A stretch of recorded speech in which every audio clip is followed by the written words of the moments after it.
Hi, guys. Welcome to episode number 85 of the For Animals for Earth show. This is the first in our series of animal advocacy around the world, and we're starting with Japan. I'm joined by Maho Uehara. She's based in Tokyo, and she's actually one of my good friends from back in my Tokyo days. A fun fact, actually, is I met Maho when we were marching and protesting to try to help the animals who were trapped in the nuclear zone in Fukushima. And then ever since then, she has been, inspiring me every day with her passion for animals.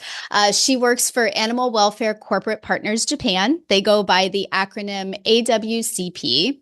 They're a Japan based nonprofit organization who helps and supports corporations and producers who are changing the egg supply chain to cage free eggs. So, welcome to the show, Maho.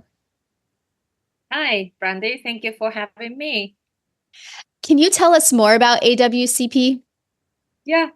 So you explained exactly, summarize it. So to add more, so we work with corporations for their animal welfare cage-free policies. That means that the corporations in many circumstances, for example, ESG sustainability policies, they want to include animal welfare into their policies, but they really don't know where to go, what to do. So we support them.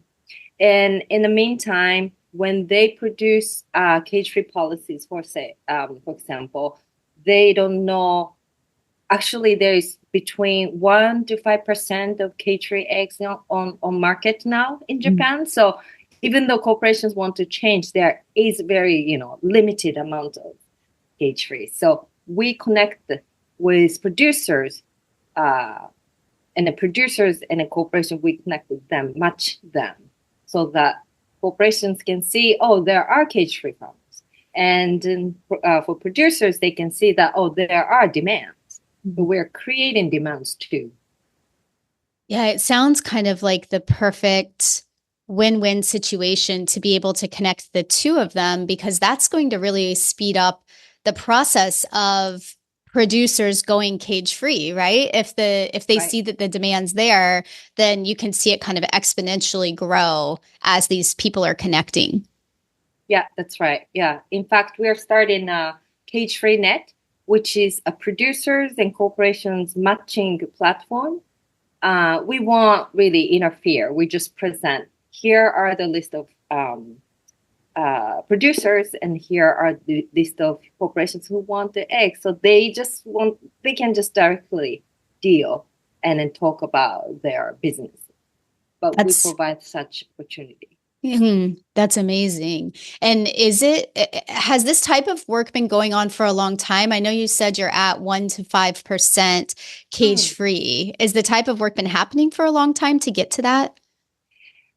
Well, there are grassroots movement, definitely. There are organizations like Animal Rights Center, Peace, Java, Alive, all kinds of grassroots efforts were made, and they work with government to change, for example, laws around the farm animal welfare. But our type of work, corporate work, which is to change the supply chain in that is rather new. Mm. And I'd say that 2017, the Human League United States came to Japan, launched the operation, and I was working for them. I think that was really the first intensive efforts were made to to make institutional changes like this. So Mm. the movement is rather new, but there are more and more stakeholders are joining. Mm. Mm. Yeah, it's picking up. And are Yeah. there for stakeholders joining, Hmm. is this something that is a pretty high top priority in people's minds, or where are Japanese people and the government kind of focused right now as their top priorities? And does that make your work harder or easier? I think the awareness overall is still low. So we're creating, we're trying to highlight any small changes to get attention. So definitely, the awareness is low, but I think more and more people started realizing, so media started covering. This is the efforts of, for example, Animal Rights Center, peace, other groups are trying to connect with media, for example. We're trying that too, to create basically, awareness and also trying to collect, attention. And then we need a public support on our side. Otherwise, corporations don't change. But even though corporations, sustainability people started pay attention to it, animal welfare or cage free. Are the people who do you think that basically the people hold the most power to make a difference? Because the more awareness that people have, those people are the ones who are working in the corporations and they're the decision makers. Do you feel like that's where kind of the power is held to actually make the biggest change? I think in Japan, yes. So a lot of times corporations say, well, people have to change. That is really true. But corporations, decision makers in the government or corporations, they have power. If they want to put out new products, they can. If they want to take, opportunities, hey, there is we don't know, sure, we are unsure, but let's try cage free because it's ethical and it's good for the environment. But that kind of decision, yeah, they have a strong power, I think, in corporate executives. So they can change, I think. Like they can change it. Do you are you starting to find a lot of corporations that are wanting to try these new things? I know you've been doing this since 2017, so 7 years now. Like, are you finding that more and more corporations are wanting to change? I think so. I do think so. Yes. Not drastic change though, like 100% cage free. So one thing, Japanese culture, or including me or anybody, well, I think it's a tendency that people do not want to commit to anything that they can not make it. So promises make a different, like it has a different meaning culturally, I think. So if they know, corporations know that we can make it, they will probably publish the policy. But until they are sure, they won't publish policies. So I know that sustainability people, governance people, they probably know already, but can they really do it? I think they're not confident. So that's why I think Cage Free Net showing that here there are cage free producers, that gives corporations confidence. Yeah, that makes complete sense. And yeah, so it's interesting because as they start to realize there are producers out there and those producers will start to provide even more eggs if there's demand for them, cage-free eggs if there's demand for them, then it probably gets easier in a couple of years to say, oh yeah, okay, we can make this pledge, like, because we know we can do it. That makes complete sense. Yeah, I agree. This is, we're talking about chickens and eggs. I'm curious about other animals in Japan. So how about other farm animals? Is there a movement for other farm animals as well, or is it all kind of starting with the chickens? Well, I think the global animal welfare movement really accelerated because of the cage-free movement. So starting off with layer hens, but now international organization, including the Human League, Mercy for Animals, they started broiler. I think in the UK, broilers are moving forward very quickly elsewhere in Japan, but broiler, then pigs. I think that's the gradual changes I've seen so far. And now a lot of groups are paying attention to fish welfare, aquaculture. Interesting. And that's Mm. in Japan. I guess fish, is it still? I know when I was there, I don't know if it still is that way, but fish and seafood were kind of like the main type of food that people eat. Is that Yeah, still kind of the case? I think so. Yeah, yeah. Mm. Hmm. But I think government or stakeholders, that means corporations. So there is the biggest fishery company in Japan that's in the world. They started implementing animal welfare for fish policies. So these industry people, they are aware that they have to do something. Otherwise, there won't be any food. I mean, fish in the ocean. I see. So it's kind of So coming from that angle of the sustainability and the fact that to even keep the business alive, you have to do yes, something different. yep, Got that's it. right. Oops, Got it. in here. Hi, sweetheart. How about wildlife? Is wildlife a focus at all in Japan? It has been, and then more and more. I don't really deal with that field, but as you know, I've worked for a life, so I've seen people working and efforts are made have been made. So recently, there are bears, wild animals, started coming into human habitat Mm. area, right?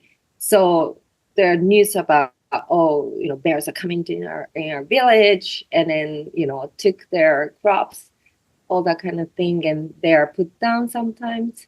Mhm. Uh, I see news like that, Mhm. but then I'm sure that there are wildlife control Mhm. or people working to separate or protect the nature and also the human habitats.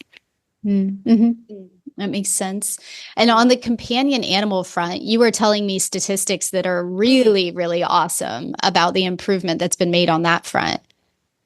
Yeah, yeah, like maybe 30 years ago, there are 100,000 animals, cats and dogs were put down, but I think recently little around 10,000 are put down, which is still sad. Mm. But because of the awareness, because of the efforts made by animal groups, Mhm. things are changing. Yeah, that's amazing. And it also shows this path, I guess, of in Japan, awareness does work. As people become more Yeah, aware of the issues, then they're more willing to stand up for the change. And yeah, it yeah. sounds like it just kind of needs to go slow enough that they're Hmm. not having to put themselves out there for a promise that they may not be able to reach. Hmm. That's right. Yeah. So think about that. 30 years ago, it took 30 years. So our work really started 10 years ago, let's say. Mhm. So I have to foresee that this is not going to be quick change. Mhm. You need a patience. That's got to be hard. I hope I can remain in on this earth. Right, right. Mm, yeah. Is what do you see, right Mm. now? What are the things that people can do that would help your work the most at this point in time? I think that well, just think about what you eat, especially in Japan, where eggs are coming from, how eggs are made, and how animals are raised. Pay attention to that kind of things. And probably the listeners here are from the US, so if you can help us reaching out to headquarters of global companies like Walmart, for example, Mhm. and make sure that global commitments are spread in Asia. Uh, no unfair, policies like Asia. So a lot of time I see, oh, Japan and China, these are difficult areas, so we have to exclude it. Something like that. Make sure that headquarters install their policies. Um, and also, if you listening to this, spread the word about our work, and that would be very helpful. But local level, yeah, definitely consumers to pay attention to what they eat and what they buy, and that is a huge help. Mm-hmm. Like asking those questions about where it came from, right? Because a lot of times I think with the food we eat, well, I would say at least for a lot of us in the US, with a lot of the food we eat, you forget to even think about where it came from. You know, it's like Mm, you grab it at the yeah, grocery store, yeah. and we've lost a lot of that understanding of how it Hmm. even got to us. Yes, yeah, that's true. And in case of Japan, so production, egg production, almost 50% goes to table eggs. That means consumer goods, right? So Okay. the eggs, shell eggs at supermarkets, that's the biggest consumption. So definitely educating public is necessary. And one of the efforts we have made is to reach out to retailers and asking them to change their private brand to cage free because private brand they have control over. And Oh, little bit like for example, Eon started selling cage free eggs. Life, these supermarkets started selling cage free eggs on their brand, which is oh, very helpful. It's also yeah. a consumer education too. Hmm. And does it have the impact then that it starts to make their brand look better and more appealing? It's almost like a branding that can kind of show that you're forward thinking, right? If it's your own Mm, brand on those eggs. right. I hope so. I don't know what the results are really Mhm. because usually that kind of information is really hard to get. But I hope so. But not retailers, corporations we have met and we are working with, they say like people are, in a meeting say, well, I see more and more cage-free eggs on the market, which makes us very happy. Yeah. Yeah. I mean, I can imagine just in the course of the past 7 years, like just sitting in meetings and hearing more people in the meeting saying, oh, yeah, I get this. I've heard of this. It's got to Yeah. feel like incredible. Yeah, that itself is kind of work, right? Yeah. And then those, people in a meeting, they started, oh, started paying attention to it. I started buying cage free. That itself, to me, is such a, positive Yeah. Huge, advancement. huge. Yeah. Mm. Yeah. Huge. We will link to all of the links that you gave me for your Mm. organization. So for Oh, thank everybody you. listening, Thank you you'll so be able much. to get that in the show notes. And then the Mm. very last question that I ask everybody who comes on this show is, can you share with us one simple idea that anyone listening can try today that would help animals in the environment? Um, for the environment. Yeah, so I think going back to the very point. Where does the food come from? What are you paying for? Uh, think about that. I think that's a great starting point. Mhm. I think, yeah, I love that idea. And Mm, one quick follow-up question to that mm. is, do you know in Japan, is there a way for people to get that information? Like how do you learn if you are a Japanese citizen and you're wondering about, where do my eggs come from? Are there Mm. websites out there or news stories or things like that if they type into Google? So, for example, cage-free egg, I think there will be a bunch of information comes up, but the labeling is not really organized. So, like in the US, oh, there is, for example, certified humane, RSPCA assured, or, and oh, they are really Mhm. trustworthy, right? But Mhm. here, there is nothing like that. And there is an industry agreement that if it's a cage free, you have to have these, conditions. You have to have these requirements. You have to meet these requirements, right?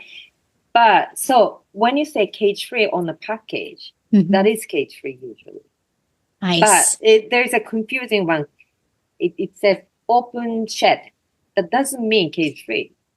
Barn is, has windows, but inside might be battery cages, right? So that's there. It's a confusion still there. So that is something like what we're trying to do is to bring international certification. Mhm.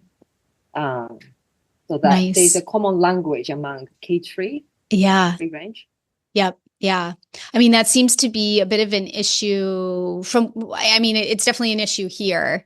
Now we have so many different categories and Yeah, you stand probably. there at the store and you're like, and almost all of the eggs now are something. They say Yeah, something, but you're like, what does this yeah, mean? What does that mean? yeah, It is very interesting. But the certifications help a lot, right? Because then it's like, okay, these are clear criteria. yeah. And also some certifications allow cages, right? Mhm. So maybe one thing you can do is to take a look at the package and then say, oh, what is this label? What is label? And then maybe there's a QR code, I don't know. Learn about the certifications too. Mm. That is Yeah. probably, yeah, something you can do quickly Yeah. today, Yeah. Yeah. Today. Yeah. That's a great tonight. idea. Yeah. Right. Yeah. That's a great idea. Yeah. Awesome. Thank you so Mm, much for coming on, joining me, talking about everything, talking about eggs, talking about just kind of animal advocacy in Japan, talking about AWCP, Thank you all for of the having above. me. Thank you so much, Brandy, for having me for Animals for Earth. Thank you. You're welcome. And thanks everybody for joining us, and we'll be back soon. Bye. Thanks so much for joining today. I hope you enjoyed learning about animal advocacy in Japan and meeting Maho. If you would like to connect with her or look at their website, check out more of what they do, share it with the people around you, donate, all of the above. Links to everything will be in the show notes. Her website, her email address, their Instagram, their Facebook, and their LinkedIn. So all of that will be in the show notes at foranimalsforearth.com/show/85. The next episode in this series is going to be based in the Philippines. I am actually getting ready to interview Heidi tonight to get to learn about that. If you have a place that you would like to learn about, or if you have an organization that you're involved with in a country that's not Japan or the Philippines, and you would like to be a part of this series, please reach out. Let me know. You can email me at hello@foranimalsforearth.com. I would love to hear from you and chat about whether that could be a possibility. And I think that is it. So I'm going to say goodbye for now, and I will see you soon. Thanks again for being here. Bye.